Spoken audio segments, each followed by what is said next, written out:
At each bookstore there had been moments when she'd truly felt her father's presence. The book tour which she had dreaded and had hoped to avoid had become a journey that in the end had brought her the first peace she'd known since the day Josh had died. "Are you all set there?" Heather Cannon, the perky morning hostess dubbed America's Kid Sister by the media, took a seat in the chair opposite the one in which Regan sat and smoothed her skirt with one hand and her hair with the other. "Fine, yes, thanks." Regan nodded somewhat stiffly. As a regular morning viewer, Regan had watched hundreds of celebrities, movie and television stars, athletes, musicians, sit in this very seat. It suddenly occurred to her that perhaps some of those same people might be sitting at home, watching her. It was a thought she wished she had not had. She pressed sweating palms against her thighs and tried to force calming breaths into her lungs. So far it hadn't worked. "Can we get you some water?" the hostess asked. "Are you sure you're all right?" "Yes, I'm fine. Everyone gets a little stage fright here." Heather flashed her most reassuring smile. "Once the cameras begin to roll and we start to chat, you'll be fine." "I am fine," Regan insisted. "Not too late for a little water," Heather offered again. "Thanks, but no." "Okay, if you're sure." Heather nodded to someone behind Regan. "We're a go whenever you are. Regan, watch the red light on the monitor." For a moment, Regan couldn't remember where the monitor was, but she followed the lead of her hostess. "Sorry, Dad, I'd hoped to have made a better showing." For over 20 years, Josh Landry was the gold standard when it came to writing true crime bestsellers.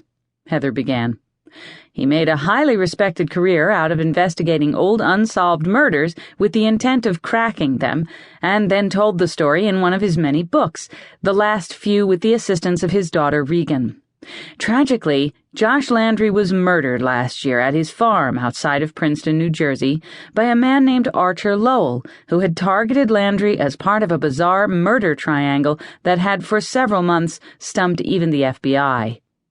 Regan Landry is here with me today to talk about the last book that she and her father wrote together. Heather reached across the spare distance and touched Regan lightly on the arm. "Regan, how hard has it been to carry on in your father's footsteps?"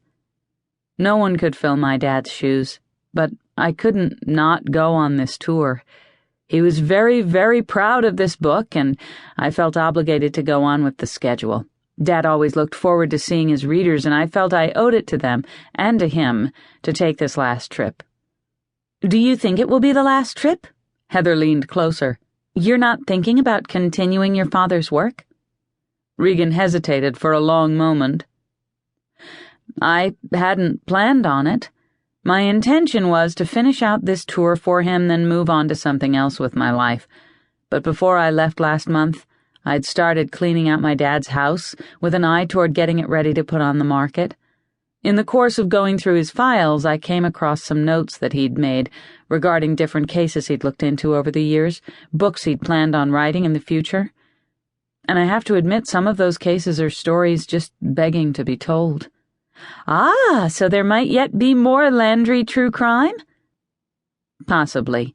I have to give it a bit more thought, but my dad left some pretty interesting notes and interviews, even some correspondence from people who may or may not have been involved in violent crimes."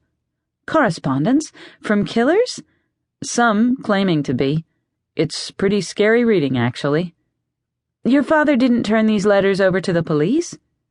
"In some cases, apparently he did, and only kept photocopies for his file. In others, I can't really tell, because I don't know if the files contain all his notes. Sometimes he'd remove material if he was working on something and forget to put it back in the file, or just as often he'd stuff papers into an otherwise empty file, so I never know where I will find things. His housekeeping was notoriously poor. Notes pop up in the darndest places. I'm still trying to sort things out and organize the files.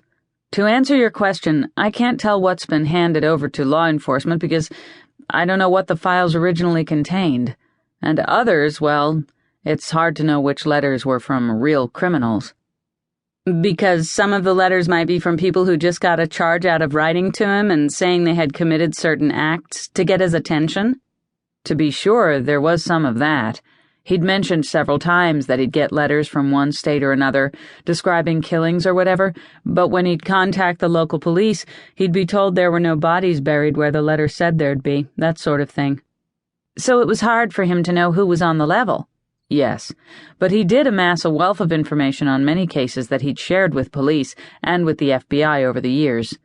Any notorious cases, ones we'd recognize? Oh, sure, he had several boxes of material on the Hillcrest Rapist, the Bayside Strangler, and the 6-year killer, to name just a few.